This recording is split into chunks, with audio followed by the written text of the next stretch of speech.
बोलो जयकारा। बोलो मेरे श्री गुरु महाराज की जय। श्री सतगुरुदेव भगवान की जय। श्री परमहंस दयाल जी महाराज की जय। श्री नंगली निवासी भगवान की जय। श्री सतगुरुदेव भगवान जी की प्रेमियों, आइए चलते हैं निराकार से साकार की ओर, बाहर से भीतर की ओर। ध्यान।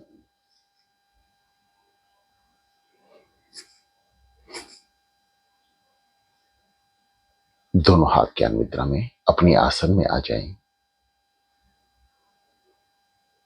अपने सुखद आसन पर बैठें।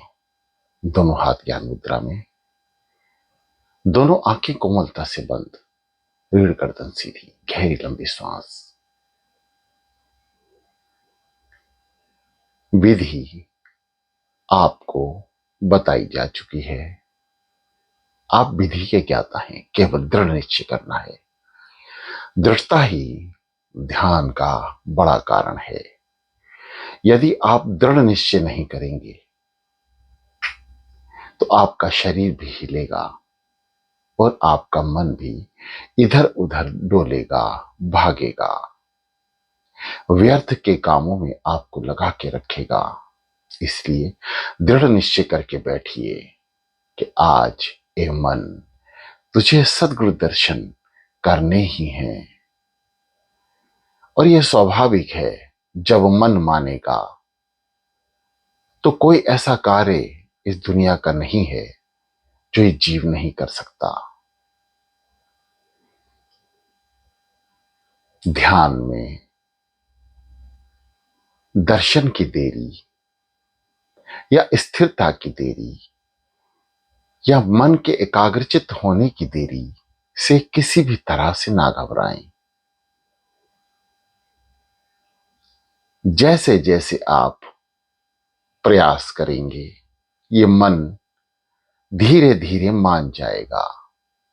मन अंतिम है। पहले शरीर को स्थिर रखना और श्वासों से नाम जाप करना। मन लगे या ना लगे, आपने बैठना है। सदगुरुदेव भगवान जी के नाम सिमरण करना है। श्वासों से, मुख से बोल के, जीभा से हिला के, किसी भी प्रकार से, किसी भी साधन से नाम जाप अवश्य है। मन की दृढ़ता बाद का है, यह बाद में दृढ़ होगा। पहले शरीर को स्थिर करना, नाम जाप सिमरण करना, इस शरीर की आदत पड़ जाना चाहिए। अमृत बेला में जल्दी उठना और सदगुरुदेव भगवान जी के समक्ष बैठ जाना। बस इतना कार्य करें, मन को जोड़ना। ये सदगुरुदेव भगवान जी का काम है। जब उनकी अपार कृपा बरसेगी, हमारे पाप कर्म नष्ट हो जाएंगे। नाम जाप करने से, मात्र बैठने से, ते मन भी एकाग्रचित हो जाएगा। शांत चित मन, स्थिर शरीर, समस्त विचारों को शून्य करने का प्रयास करते रहें। विचारों की गंगा को रोका नहीं जा सकता है, यह स्वयं अपने आप रुकेगी। यदि विचार आते हैं तो मन को समझाने का कार्य करें।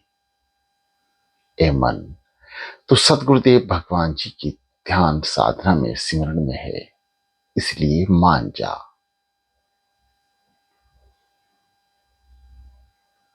किसी भी तरह से परेशान ना हो, ना ही बेचैनी को बढ़ाएं।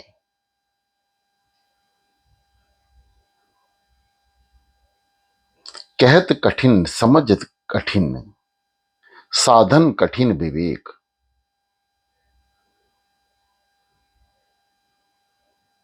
ध्यान का कहना बड़ा कठिन है। यदि कहने वाला मिल जाए तो समझना कठिन है। यदि समझ भी लें तो साधन करना कठिन है। यदि कोई पुरुषार्थ, तरह तरह के पुरुषार्थ यदि सामने भी आ जाएं और साधना स्थित भी हो जाएं, तो ये माया मन को घेर लेती है, ये स्थिर नहीं होने देती। कई प्रकार के विघ्न ध्यान में उपस्थित हो जाते हैं। लाखों में से कोई सहस्त्र दल कमल से ऊपर उठकर भीतर जाता है, परंतु इसका मतलब ये नहीं कि हम बिल्कुल ही निश्चल होकर और ये मान लें कि ध्यान मुश्किल है। नहीं, ध्यान केवल कृपा के ऊपर निर्भर करता है कि हमारे ऊपर सदगुरुदेव भगवान जी की कितनी कृपा है और कब होगी, कैसे होगी। अपने जीवन को जो हम जिंदगी जी रहे हैं उसको साधारण बना लें, अपने खान पान व्यवहार का ध्यान रखें, मुख से बोलने वाले शब्दों का, मन से विचारने वाले विचारों का, बुद्धि से सोचने वाली सोच का शुद्धिकरण कर लें। यही शुद्धिकरण सदगुरुदेव भगवान जी की कृपा का कारण बनता है। और जब सदगुरुदेव भगवान जी की कृपा भक्तों पर होती है तो वो कहां रंग लाएगी, यह तो केवल सदगुरुदेव भगवान जी को ही पता है। इसलिए ध्यान एक क्लास है, पाठशाला है। जैसे टीचर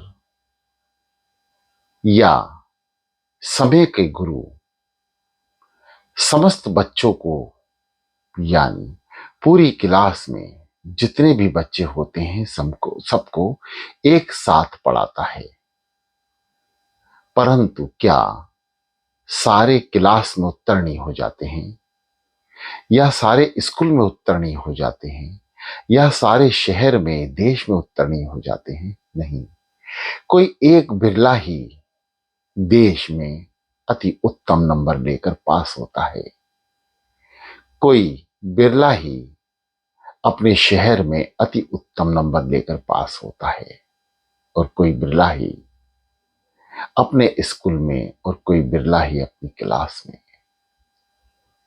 जैसे ये एक स्टेज है पास होने की, ठीक इसी प्रकार से भी साधना कई स्टेजों में बटी है। जो ध्यान को दृढ़ करेगा, दृढ़ निश्चय करके बैठेगा, वो अवश्य पास होगा, अवश्य उत्तीर्ण होगा। यही साधना का असली महत्व है। आप बैठ जाएं बस, जितना जल्दी उठ सकते हैं अमृत बेला में उतना जल्दी उठकर बैठें, और कम से कम सदगुरुदेव भगवान जी को 1 घंटा यानी 60 मिनट ध्यान में, ध्यान की क्लास को अवश्य दें।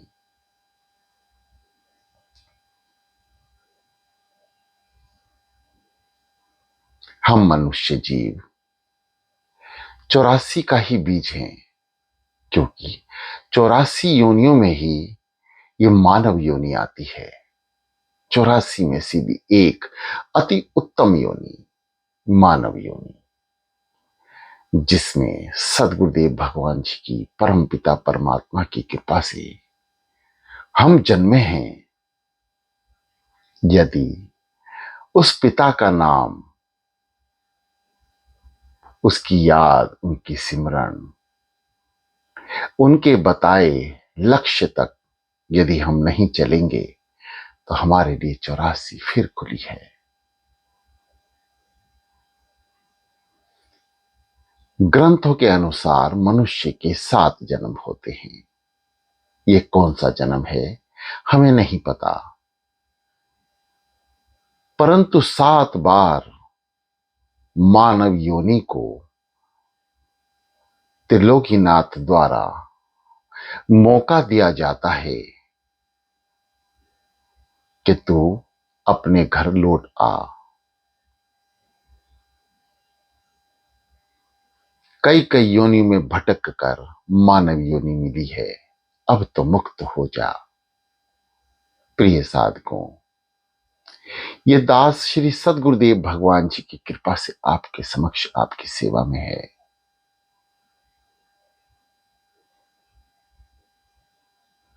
ये उनकी कृपा मेहर ही है, ये दास बोल रहा है, अन्यथा ये दास भी ठीक आपकी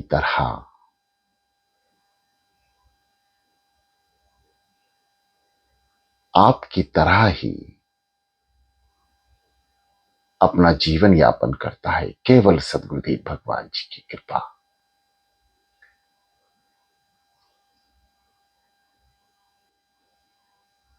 प्रिय साधकों,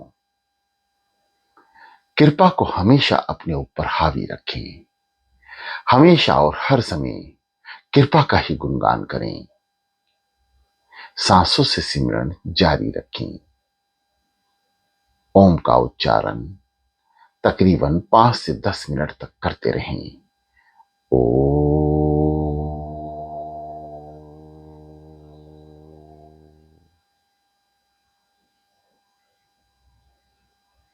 ओ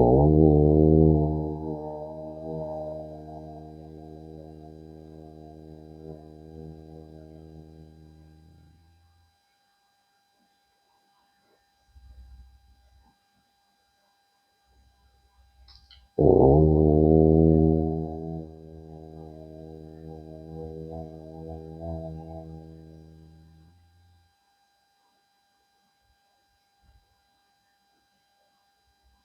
सावधान, किससे? मन से।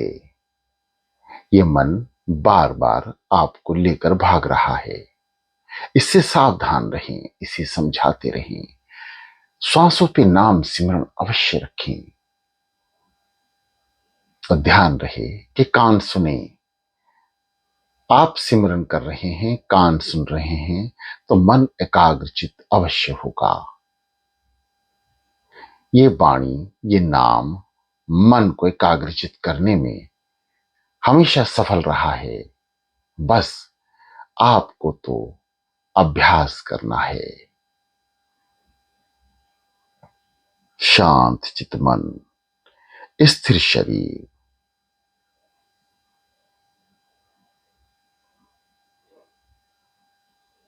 गहरी लंबी सांसें जारी रखें।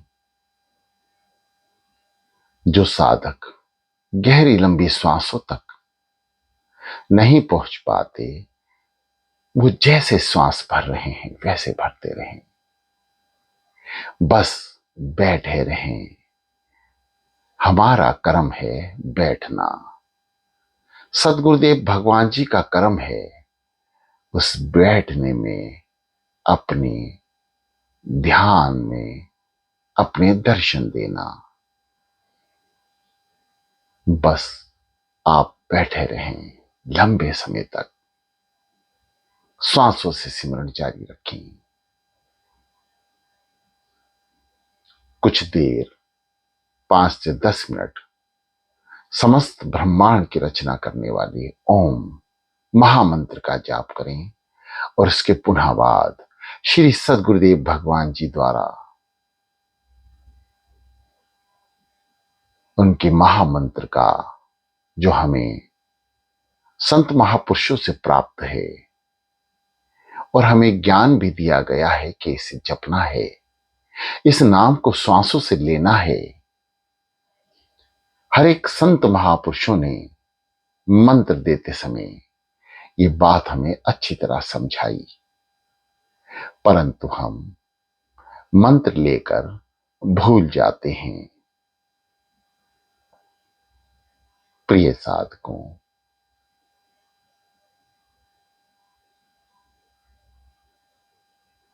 संत महापुरुषों द्वारा प्राप्त महामंत्र का उच्चारण मन ही मन लगातार करते रहें, अपनी जीवनचर्या करते रहें। और जब अमृत बेला में बैठे, श्वासों से, हृदय से, मन से नाम जाप करें। आइए शुरू करते हैं। सो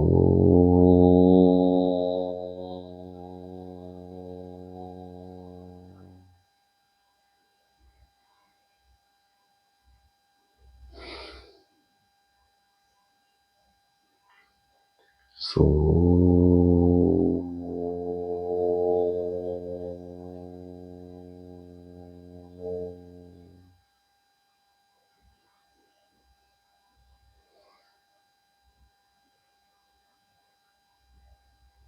सो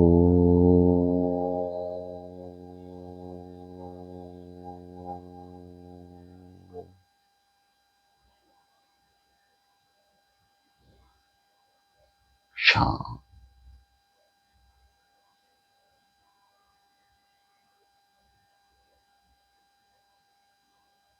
बंद आंखें श्वासों के साथ अपनी क्रिया जारी रखें। जो साधक अंधकार देख पा रहे हैं, वो ध्यान के पहले चरण पर पहुंच रहे हैं। जो साधक रोशनी देख पा रहे हैं या रोशनी का एक भी बिंदु उन्हें साधना में नजर आ रहा है, तो वो दूसरे चरण में प्रवेश कर रहे हैं। तीसरे चरण में अनेक प्रकार के रंग, रोशनी, सूक्ष्मता, शीतलता महसूस होने लगेगी। तीसरा चरण, चौथे चरण में आप मन को उस रोशनी प्राप्त हो रहे बिंदु के पीछे लगा कर रखें। उसका निरंतर पीछा करते रहें। वही रोशनी जो हमें समस्त चक्रों के ज्ञान से प्राप्त है, यानी हर एक चक्रों की अपनी अलग रोशनी है। वह सभी रोशनी बंद आंखों के जरिए हमें भीतर की ओर ले जाती है, नजर आने लगेगी। और वही रोशनी का जब हम पीछा करते हैं, उसमें ध्यान केंद्रित करते हैं, तो वह रोशनी हमें भीतर प्रवेश कराने में हमारे ध्यान में एक बड़ा पार्ट अदा करती है। ये सब समय समय की क्रियाएं हैं। काफी समय इस काम में, इस ध्यान में लग सकता है, पहुंचने में लग सकता है। ये एक ही दिन का खेल नहीं है। कई दिनों के अभ्यास के बाद शरीर की स्थिरता, मन की एकाग्रता, और फिर गहन अंधकार, और फिर ये सब एक एक करके हमारी बंद आंखों से हमें नजर आने लगते हैं। समस्त चक्र भीतर जब तक जागृत नहीं होंगे, जिसका अंदाजा हमें नहीं होता कि हमारा कौन सा चक्र कार्यरत है। ये अंधकार से जब हम प्रकाश की ओर बढ़ते हैं, तो ये मान लें कि हमारे भीतर के चक्र जागृत हो रहे हैं।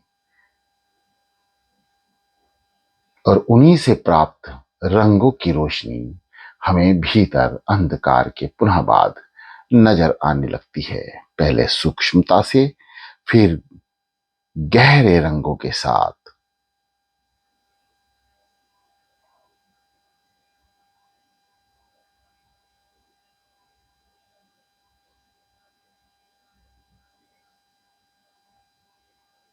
समस्त ध्यान श्वासों पर,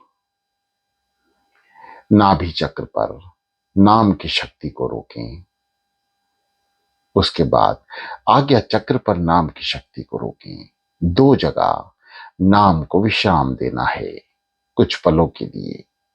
फिर समस्त क्रियाएं जारी रखें, जैसे श्वास लेने की क्रिया बताई गई है। दोनों चक्रों पर रोकने की क्रिया, ये साधक करता रहे।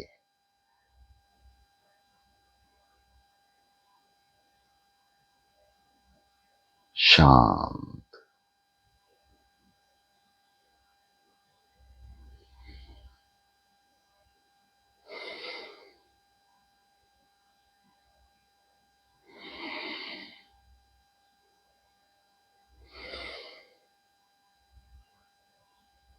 आंखों को भी श्वासों के साथ ऊपर और नीचे, यानी जब श्वास भरें तो नासिका के अग्रभाग को देखें, जब श्वास आज्ञा चक्र पर ले जाएं तो बंद आंखों की पुतलियों को भी आज्ञा चक्र पर ले जाकर स्थिर कर लें।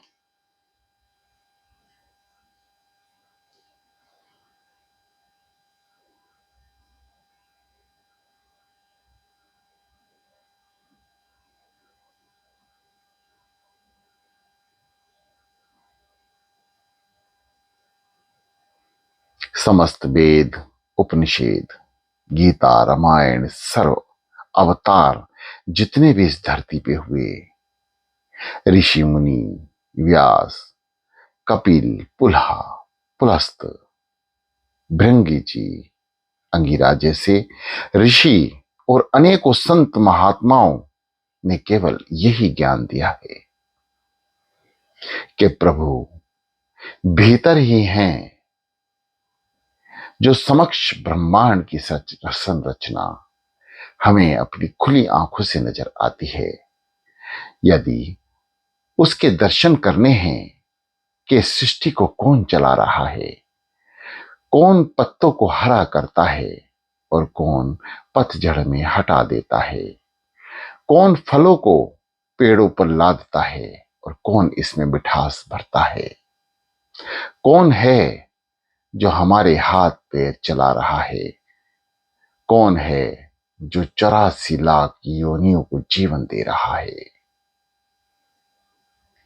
उस परम शक्ति के यदि दर्शन करने हैं तो ये समस्त महर्षि ग्रंथ चिल्ला चिल्ला के एक ही बात बोलते हैं कि ईश्वर भीतर ही है और भीतर ही हमें ढूंढना है और हमारे हृदय में छुपे हैं, हमें हृदय में ही उन्हें ढूंढना है।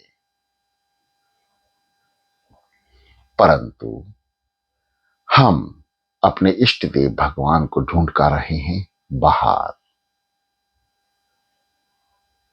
प्रिय साधकों, श्री सदगुरुदेव भगवान जी भी अपने मुखार बिंद से फरमा गए हैं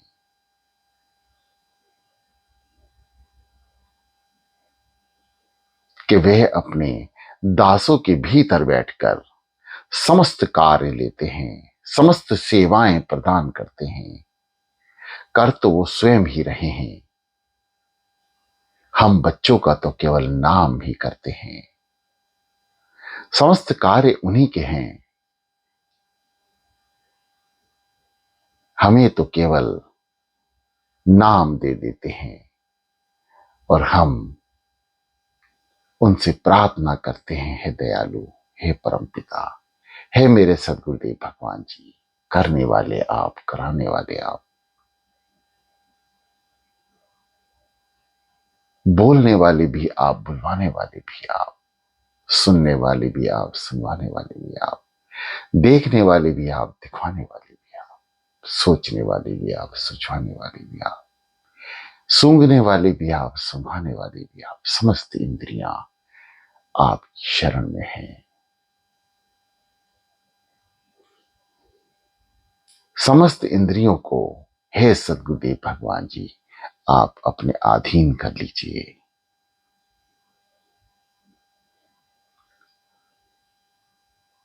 संत महात्माओं, महापुरुषों की युक्तियां ही हैं जो हमें ध्यान में एकाग्रचित कर देती हैं।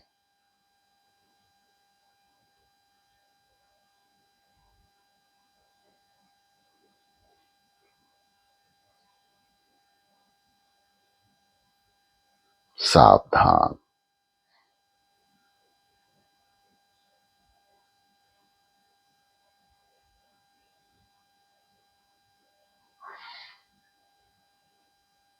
सदगुरुदेव भगवान जी का ध्यान भीतर से शांत चित होकर करने का प्रयास करें।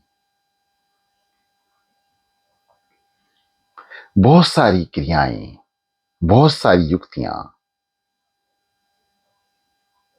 संत महापुरुषों द्वारा हमें प्राप्त हैं, जैसे मानसिक चिंतन भी इसकी एक श्रेणी है, एक युक्ति है मन को एकाग्रचित करने के लिए। श्वासों से क्रिया या फिर मुख से बोलकर या फिर जीवा हिलाकर, ये सब ध्यान में प्रवेश करने की सरल विधियां हैं। इनमें से किसी का भी हम यदि सहारा लेते हैं तो हम ध्यान में उत्तीर्ण हो जाएंगे।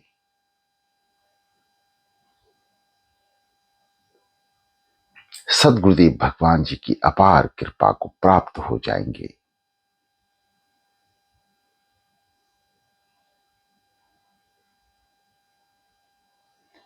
भगवान श्री कृष्ण गीता में फरमा गए हैं कि मैं तो तेरे हृदय में विराजमान हूं और मैं समस्त प्राणियों में विराजमान हूं।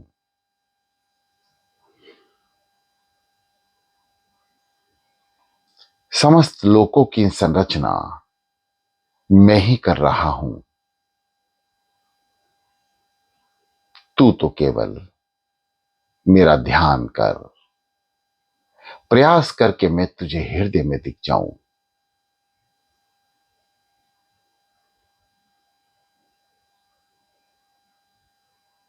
और प्रयास क्या है? केवल बैठना। अति उत्तम प्रयास कि आप उठें, नहा धोवा कर अमृत बेला के पवित्र पलों में आकर अपने इष्ट देव भगवान को याद करें, उनका सिमरण करें।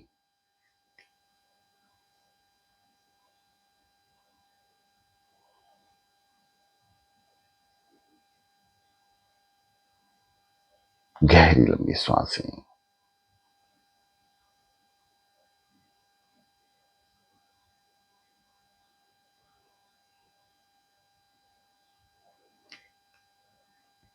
इसी जीवन को व्यर्थ ना जाने दें। ये अनमोल रतन है। यदि यहां चूके तो 84 खुली है। और यदि सदगुरुदेव भगवान जी का सिमरण में केवल बैठने मात्र से ही कम से कम हमारा अगला जन्म मनुष्य का निर्धारित हो जाता है, केवल बैठने मात्र से ही हम 84 में नहीं पटके जाएंगे, क्योंकि हम श्री सदगुरुदेव भगवान जी की शरणागत होकर बैठ गए हैं, उसकी याद में, उसके ध्यान में, उसके नाम को श्वासों से, मन से उच्चारण करने के लिए। तो वो दयालु महाप्रभु इतनी तो कृपा अवश्य बख्शेंगे कि हमें फिर से ही मौका दें। परंतु प्रिय साधकों, लगातार सिमरण जारी रखें। इस जीवन को अंतिम जीवन, अंतिम मौका जानकर जिएं।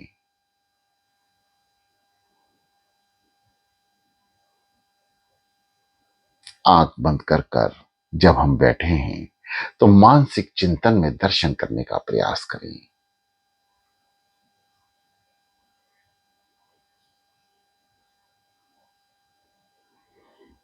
ध्यान केवल सदगुरुदेव भगवान जी के श्री चरणों से शुरू कर कर उनके मुखार बिंद तक धीरे धीरे पहुंचे। पहले श्री चरणों के दर्शन, धीरे धीरे समस्त पवित्र शरीर के दर्शन करते हुए मुखारविंद के दर्शन तक पहुंचकर अपनी वृत्ति को केवल और केवल उनके मुखारविंद के दर्शन पर एकाग्रचित कर लें, मानसिक चिंतन करते हुए।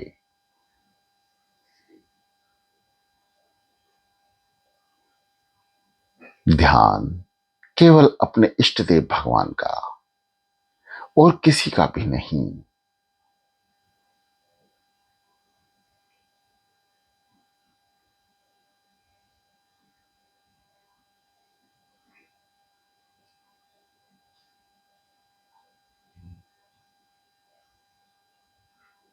सो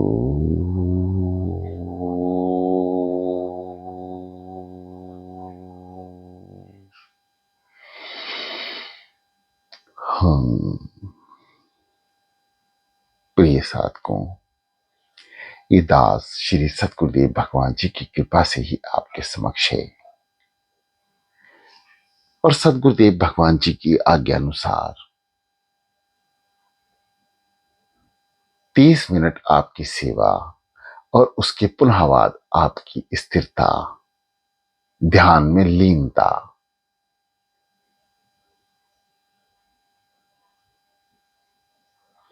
ही सदगुरुदेव भगवान जी की सेवा में हमें पूर्ण करेगी।